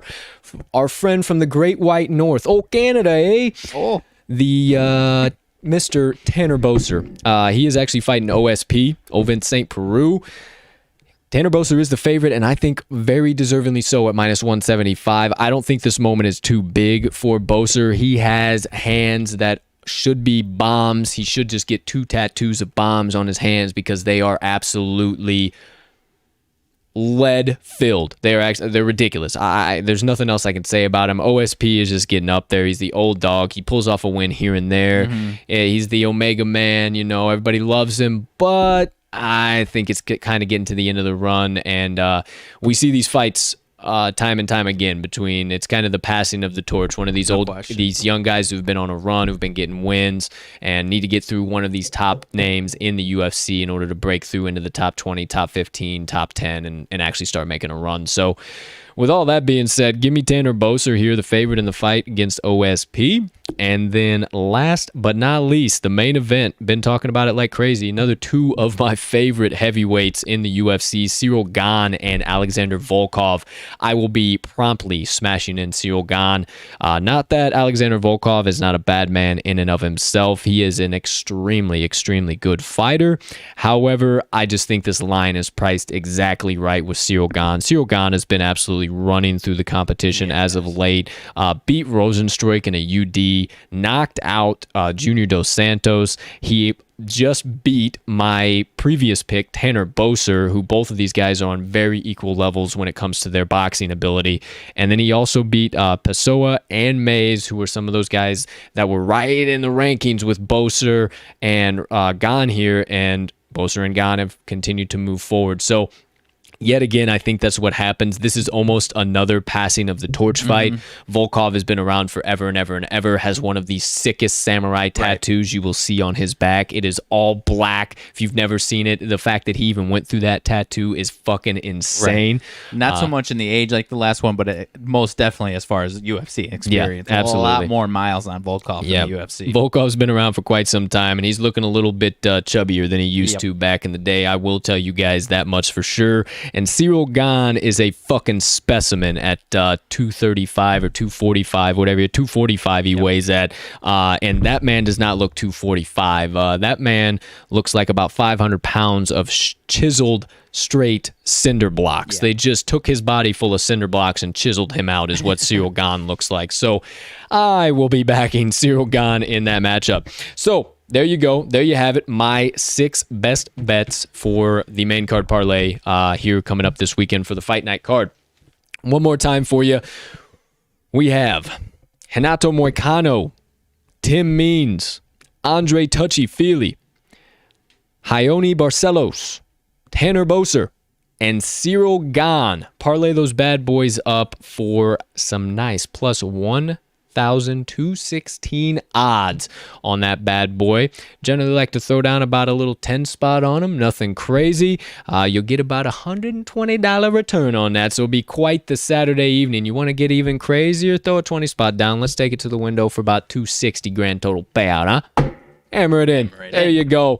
Fight Night main card parlay. I might have to rock with you, step for step with you. I usually at least have one that I might be different opposing you on, and then I kind of craft up my own tiny little guy there. But I might be on you with this one, step for step. Well, it is officially locked in on the Action Network, ladies and gentlemen. So, quick reminder before we get into the rest of today's nonsense, make sure you follow me and this guy on the Action Network app so you can see all of our best bets, all of our additional stuff. This guy's got his little bit of everything parlay he likes to do on Saturdays, cross sport all over the place, golf, hockey, baseball, football, toss them all together, give you some crazy odds, try to get it to the window. You know the deal. But Action Network, follow us, me at cash_with_Colt, him, all caps, at RMags, and then you can follow the Talking the Line page, obviously, at Talking the Line. Super simple. Follow us all there. You get all of our best bets of the day, everything we don't talk about on the pod, but we still lock in and run to the window. Wanted to remind you of that, but let's keep it moving and grooving here right into the rest of today's rants and reactions. All right, everything looking good here. Beautiful. All right. Partner, if you got anything, I feel like I just broke down every possible thing I could right there. Yeah, you did. If you could give us a quick update on the Travelers Championship there in the PGA, any storylines, anything we should be looking at. I know that the lefty dropped in about 103 feet worth of putts yesterday. Yeah, he was on it with this the flat stick. He unfortunately still kind of way down there. He's inside the projected cut line, but he's kind of flirting with it. But he's almost done with his round today. He's at 1 under for the tournament. Leader is my man, Bubba Watson. Ooh, Bubba. Had a nice weekend last weekend, following it up with a 2-shot lead as we speak right now. 9 under for the tournament. Henley, Kisner, and Heacock are 7 under, 2 shots back. Some of these guys haven't even teed off yet, though, so we'll see if that stands for the day. Brooks Koepka, 5 under, kind of flirting up there again. Not the biggest names. A lot of guys took the weekend off after the U.S. Open last week, but still some big names up there. But my man, Bubba, I haven't hooked him out on the pot, but he has been one of my favorite golfers for the last 10 years, honestly. So, and he's been kind of falling off the last 2-3 years. So I am more than happy to see him back up there, coming in at plus 350 right now, his odds. So you can still get him at some nice plus money if you think Bubba's going to roll through the weekend. Or if you think somebody else is, everyone else is at least plus 1,600. So if you think someone else is going to chase him down, take a look at those odds, because plus 1,600, and Bubba just jumped up to plus 450 as I was talking there. Bryson DeChambeau is in this tournament. Didn't see where he was at. He's at plus 2,000 right now odds. So probably not doing well at all. Probably not. Probably not. I didn't see him on there, so. No, need to get better at handicapping golf. I would really, because I just really enjoy the hell out of watching it in general, and if I can sweat it with a lot of value. Yeah, because we've had some good tournaments coming down these weekends. I'm trying to find DeChambeau. We might have something in the works for that. Maybe. Whoa. We might be up to something on that front. Shit. Getting to be experts in golf? Whoa. I don't know about that. Maybe not experts, but man, maybe we might be working on something with that. Damn, we might be up to something. Are we? Haven't given you a hint in a while. There's your hint for today. Who's to say? Who knows? We might be up to something golf-wise. Who knows? We'll see. But moving right along, thank you for the Travelers Championship update there, partner. A few key quick things to hit on here. NFL, MLB, NBA, NHL. NFL, first things first. You've heard it from other places, but wanted to kind of give our reactions on it because we are fans of the NFC North. Obviously, him being the Packers, me being the Bears. But Sean McVay comes out and says, I hope he said it like this and it wasn't just really like because that would be kind of quirky if he said MFer. But he was asked about what he thinks of his new QB, Matthew Stafford, and he said, man, this dude is a bad motherfucker. He is slanging the rock, no-look passes in the QB room, asking questions. Oh, yeah, absolutely. That's how Sean McVay sounds. But I'm telling you. Oh, yeah. Sean McVay is super high. Now, flip side of the coin here. Sean McVay's hyping his guy up. Sure. I love what he's doing. Sure. He's got the old dog, Matthew Stafford, who hasn't won a playoff game in his entire career. And we've seen him very closely. And he has the talent to do it. Finally having a team, and he's saying, hey, bub, we got you over here. We're going to hype you up in the media. We got your back over here, Playboy. But, oh, boy, of course, the media got to take it up, bundle it up, and run with it as fast as they can. Is McVay sliding his former QB? Is he talking shit? What's going on? What's happening here, Max? No, I mean, did he say these types of things for Jared Goff? No, but it was pretty clear that Jared Goff wasn't the same guy that Matt Stafford is. And as you said, it's a new guy coming into the organization. He's already proven himself as a top 10 type quarterback. Not a guy who's first 2-3 years in the league where you don't want to hype him up too much and get him over the moon with confidence, because Matt Stafford knows who he is. So you just want to hype him up, make him feel comfortable, and make him feel not only that, but make him feel welcome there. And that's what he's clearly doing. And it doesn't have anything to do with Jared Goff, really. No. I mean, like you said, even if he is like, it's obviously Stafford's a lot better than Jared Goff is, no question. But it's just a new guy coming in, a veteran that no reason to be modest about it. He's a very good quarterback who deserves a good team, and that's what they got going on. And I'm, as a Packers fan, I'm ecstatic to have him out of the division, as are you. If my man comes back and the Packers have playoff aspirations, I'm a little nervous about these Rams. Hot take. Jared Goff is going to be the reason that the Detroit Lions do not go anywhere this year. I don't think that's that hot of a take. And he's going to blame it on lack of receiving weapons. Okay. That is my hot take. We kind of talked about it before the show. No Kenny Galladay, no Marvin Jones. What the fuck are these Lions going to do, man? Like, oh my gosh. But Jared Goff has this very distinct deer in the headlights look that is almost basically key indicator, and it's the first drive. It's not like we're getting through the first quarter, so it is the first drive, damn near the first play of the first drive, that you can tell that Jared Goff is not at this game. It is a pale white, where's my head coach on the sideline? I can't even make him out. My vision is so blurry. Who's the mic? What coverage are we running? Is this a double sky look? Are we having two single high say? What is happening right now? And you can just see it all running through his face. And I think that is going to be a severe downfall for this Detroit Lions team. I am super high on Motor City Dan Campbell. Let me tell you that. Sure. I think he is an excellent coach, and the way he has started this organization off and rebuilt the culture and done something totally different that's been done there in the past 2, 3, 4 decades. For sure. I am all over it. I love it. I'm not going to say I'm rooting for him because they are a division rival, but however, I'm still excited to see what happens. They're going to be scrappy, I think. They're going to be scrappy, but like you said, watch out for LA. They still have Cooper Kupp, who was banged up against your Packers. Mm-hmm. They still have Josh Reynolds, who is a stud. They still have Robert Woods, who is a murderer. Tyler Higbee can light up the board from time to time. Everett, who can get the job done if you need him to out of the tight end slot. Not to mention that fucking star-studded defense. Watch out for the Rams, partner. Yeah, that's kind of what I'm saying here. Are the Rams going back to the Super Bowl finally? Are the Rams at least going back to the NFC Championship? Give me a break. No, but going back to Jared Goff and the deer in the headlights, it seems like it's there's way too much turmoil in that organization right now for any hopes of a postseason run. Give me a break. Jared Goff, though, back to him. Deer in the headlights look is amplified in these cold weather games. We've seen it he's played in Chicago here and there. He's played in Green Bay here and there, and now you're throwing him into the black and blue division, getting him out of the warm weather of the NFC West. And, obviously the Minnesota's in a dome, but still, it's going to be rough for him this year, man. I don't have too high of expectations. If they still had Kenny Galladay, and that wouldn't really change me that much. But that would help. Because Golf had Woods and Cup, arguably two of the best fantasy producers in the entire league, and Sean McVay. Like, I mean, for crying out loud, like if you don't go into your fantasy draft trying to target Robert Woods and Cooper Kupp at least in your wide receiver 2 spot, you're out of your fucking mind. Right. Like, you just are. That's point blank. Period. So.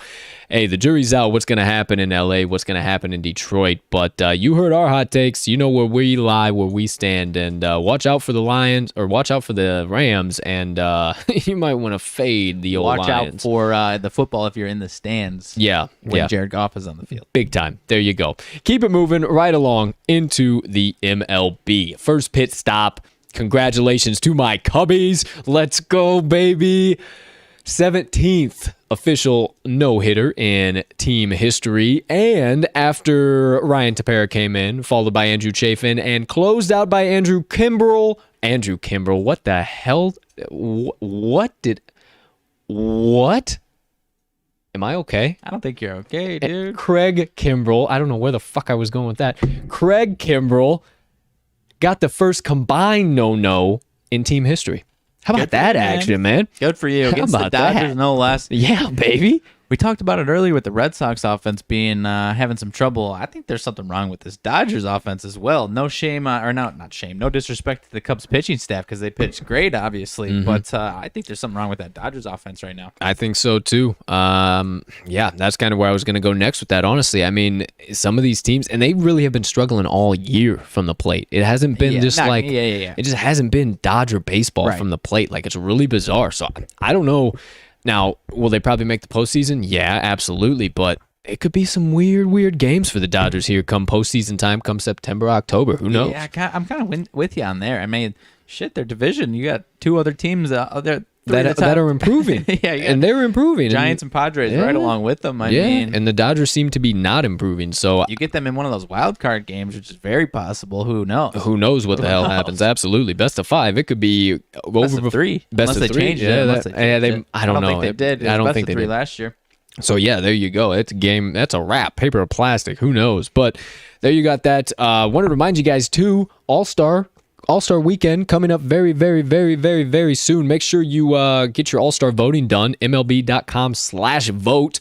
Hey, there's a free plug for you, MLB, you piece of shit. That's unnecessary. Yes, but I'm a big fan of it. Don't know if anybody else is a big fan of it. If they wanted to vote but didn't know how the fuck to vote, now they do know how to vote. Don't know why I gave a free plug to the MLB, because Rob Manfred is driving that league through the ground right now. But hey, if you want to see some of your favorite players, I do know that some of our Cubbies have already made it on through the elimination round. Now it's into the who are actually going to be the starters and the bench players.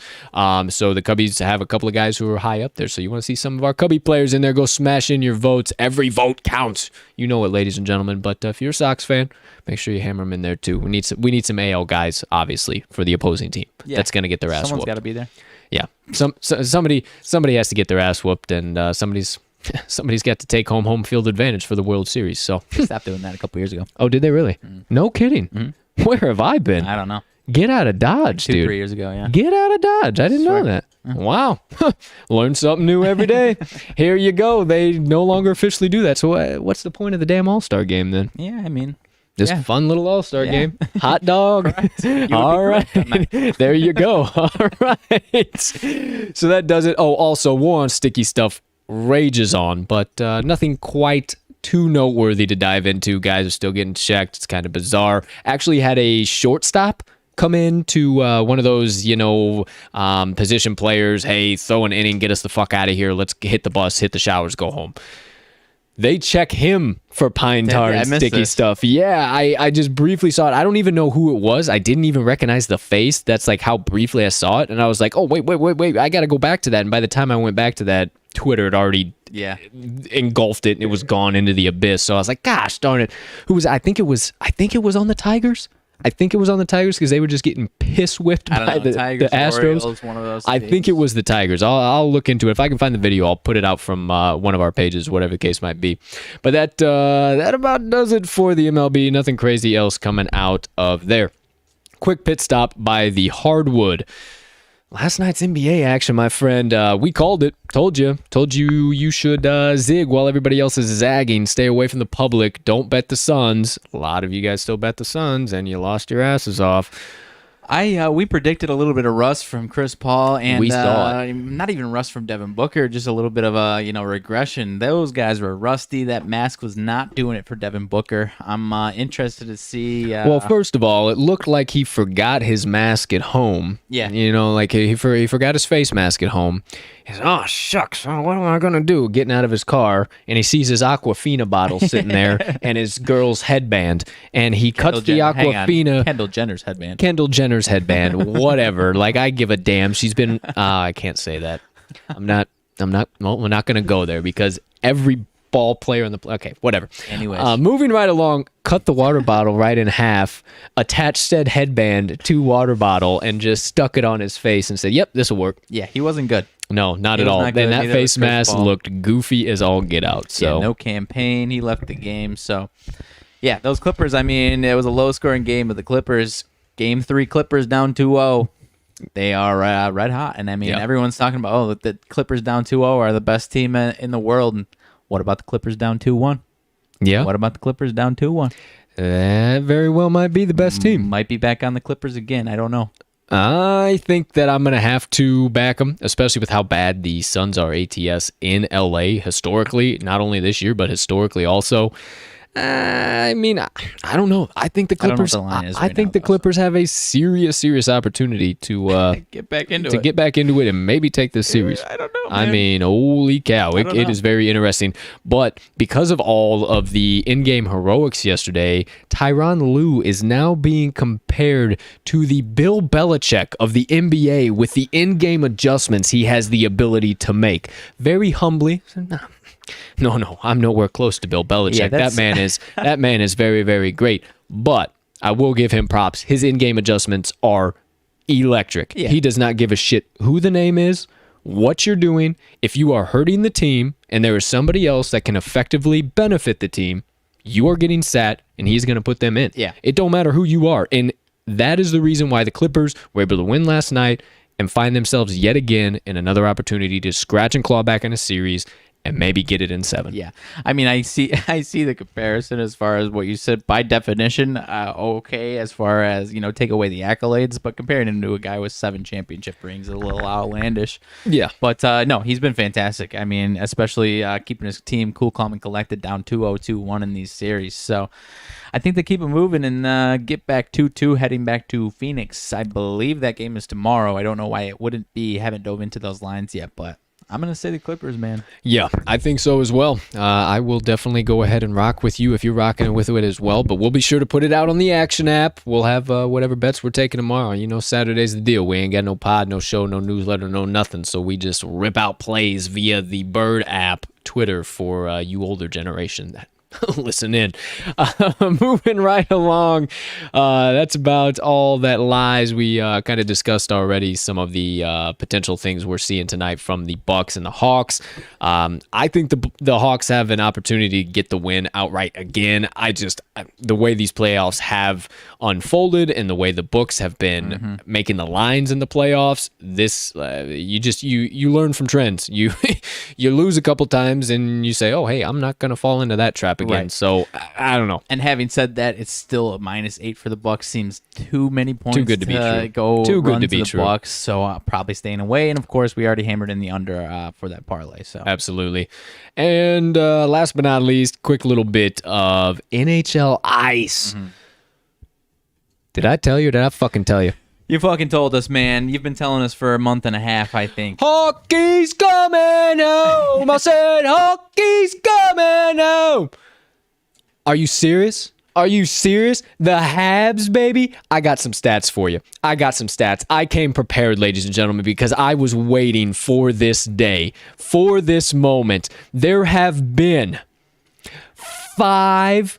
6 Canadian teams in the Stanley Cup Finals in the last 30 seasons. One of them being my Habs. When my Habs were in that Stanley Cup Final, they won it. The other 5 teams, Canucks, Flames, Oilers, Senators, and Canucks again. All 5 of those teams lost the Stanley Cup final.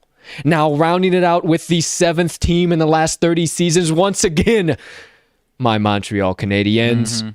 And the last time they were there, they got the job done. They got the job done, man. So leads me into my next point, unless you got anything. No, go ahead. Leads me into my next point.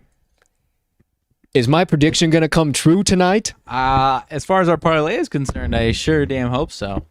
I think it is. And I'm not a big enough hockey guy to stick to my guns and stick to my prediction because I really don't care if I'm wrong, and I hope that you're right on this one because, I mean, the underdogs, when you don't care as much, are the way to go as far as the fun department is concerned. I have been talking about the Canadiens versus the Islanders in the Stanley Cup Finals for literally a month now. I mean, even if you only get one of them, especially the Habs, man, that props after to going you. Down 3-1. After going down 3-1, I said, I think it's a wrap, pal. I think you could probably jump off this bandwagon. You said, I don't know, man.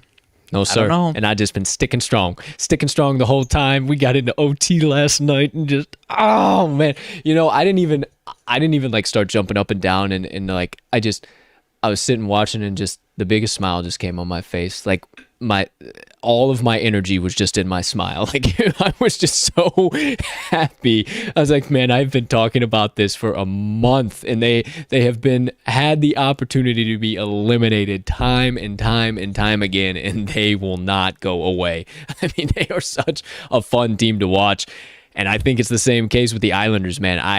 Everything in my being is telling me that I cannot pass up on the Islanders here because I'm looking at this and all I can see is that the public sees the defending champs, sees the Lightning, sees the 8-0 game, sees them going right back to the ice that 8-0 game happened, and just going to be hammering the shit out of them. I can already see the Lightning Stanley Cup futures being hammered in right now. I can already see it happening. They don't even nobody even thinks that the Habs have a chance against that team.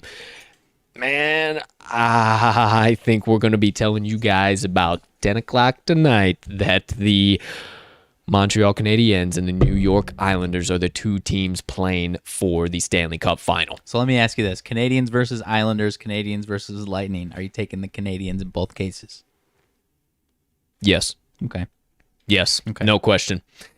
I haven't quite locked in my Habs ticket future because if for some reason this game does not fall in our favor tonight, which everything seems to be that it will, and not putting any bad juju out for the Primetime Parlay. If it doesn't fall in the favor, you're going to get some much, much juicier odds on the Habs if the Lightning get through. Totally fair. And I love them against the Lightning. That's totally fair. I just think their style of play is that same quick, fast-paced, chippy play, and then we get back on defense and lower the boom. And that's the same way the Lightning play. So I think that could be a Game 7 series. They go absolutely ridiculous. So yeah, I can't wait. And these games have been so damn exciting, good. man. So good. 2-2 last night, and then OT ends about 8 minutes in or so. I think it might have been less, but either way. Either way, I mean, just absolutely electric, man. I mean, so good. Other than that, anything NHL-wise you saw crossed your eye? I don't think so. All right, well, there you go. There you have it. Holy cow. Today's Rants and Reactions. We got the UFC covered, this weekend's Fight Night Card. We got you the main card parlay. RMags recap the Travelers Championship going on right now. We dove deep into some Lions and Rams. I was going to say Detroit Rams. I'm all over the place. Lions and Rams conversation. McVay hyping up his new man, Matthew Stafford, and we don't believe that he is throwing any shade at Jared Goff whatsoever. Then, quick cap. NBA playoffs, NHL playoffs, a little bit of MLB action. We got it all for you. We gave it all to you. Anything I didn't cover, anything we didn't bounce on, any late breaking news, any updates, anything nonsense around these parts here, Mags? I'll take this as my, last second chance here right now. How about that? Oh. Our last second update drop in. Well, partner, anything burning on the brain, melting on the heart, festering on the soul that you have obviously been dying to get out to the kind folks that joined us some goofy stuff on episode number 67. So I kind of saw it actually as I was videotaping our Moneyline Dice segment, you got an alert from something that said something about Chad Ochocinco and what he thought of his hockey chances if he were to play as a kid. Let's go. He said, if I played hockey, I would have been Pavel Datsyuk.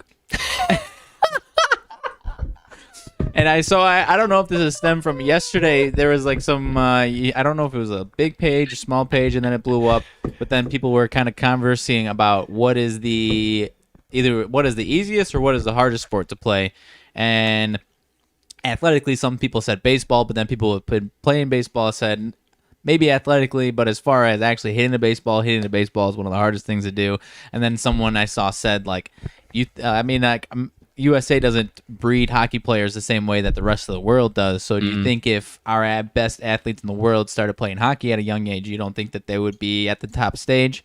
I don't know if that's what stemmed it, but Chad Ochocinco comes out and says that if he played hockey, he would have been Pavel Datsyuk. Well, hey, if you don't know who Pavel Datsyuk is, Hall of Famer means Chad Ochocinco would have been just as badass on the ice. I don't know about Hall of Famer, but I mean, the dude, we just saw him in the boxing ring. We saw his own. We saw him kick the tires on playing soccer, and I don't think he was terrible. I could be totally wrong on that. Mind you, all the while eating nothing but Big Macs, chicken nuggets, and French fries. Yeah.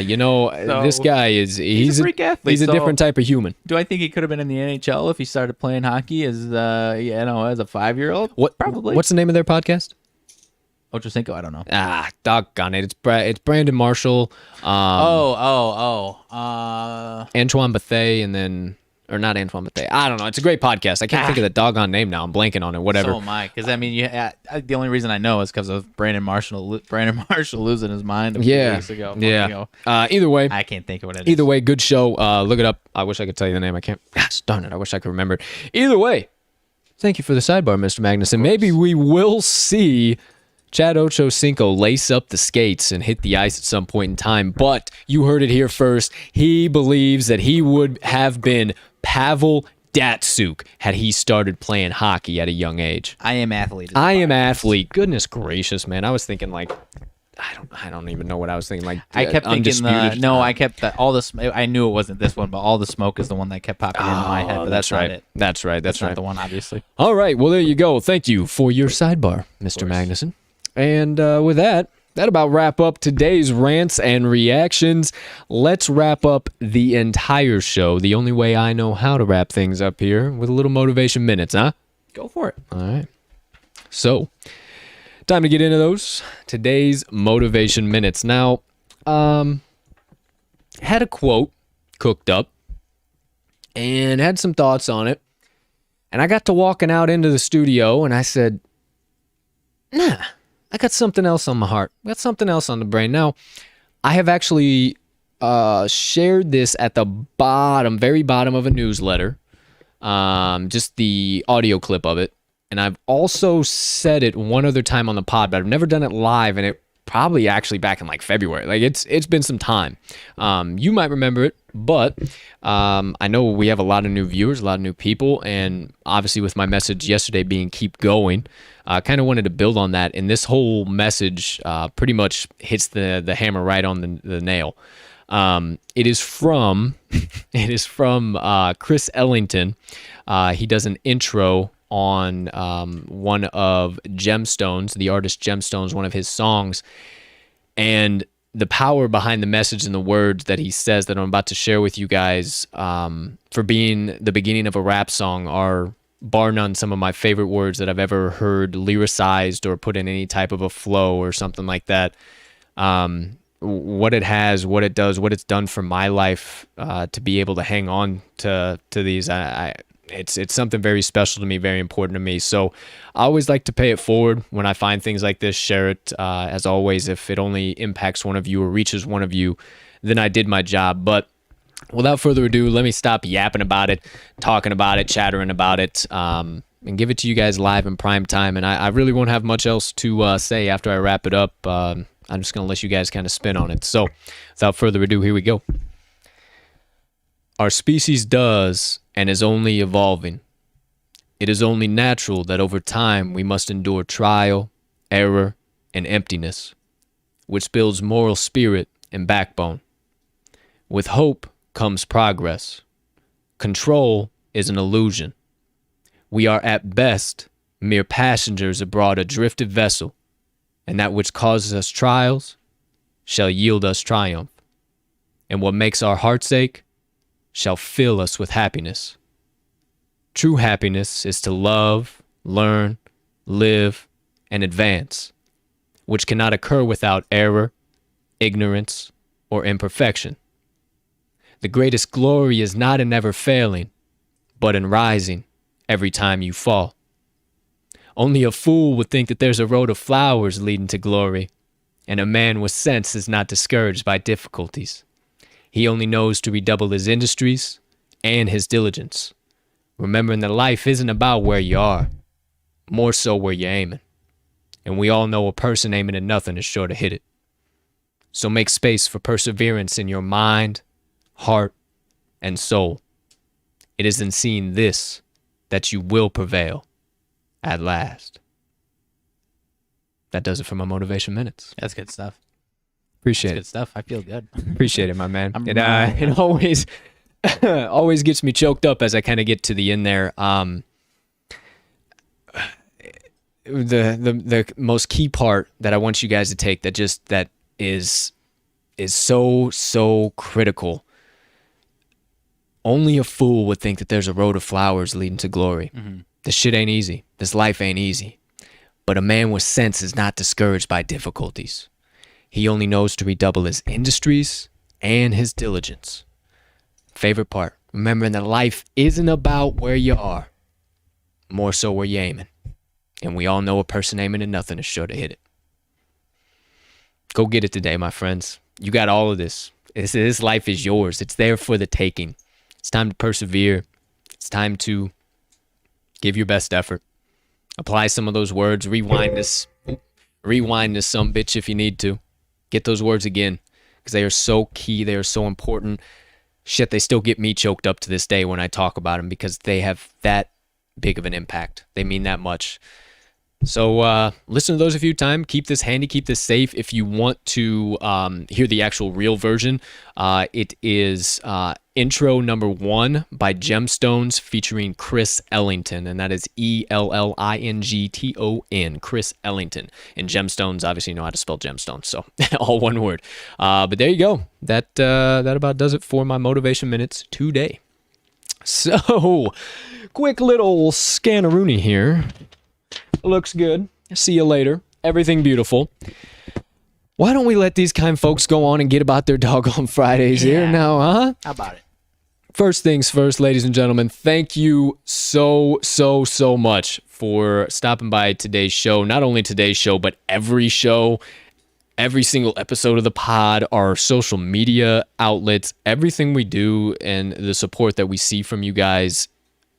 We just can't ever put it into words. I mean, we talk about it all the time. Like, how did we even get here? Like, how does this even happen? And to be honest, it's just been hard work, getting up every day and just trying something new. We're not experts at anything, but we sure love bringing this content to you guys, and we're just going to keep doing it every single day.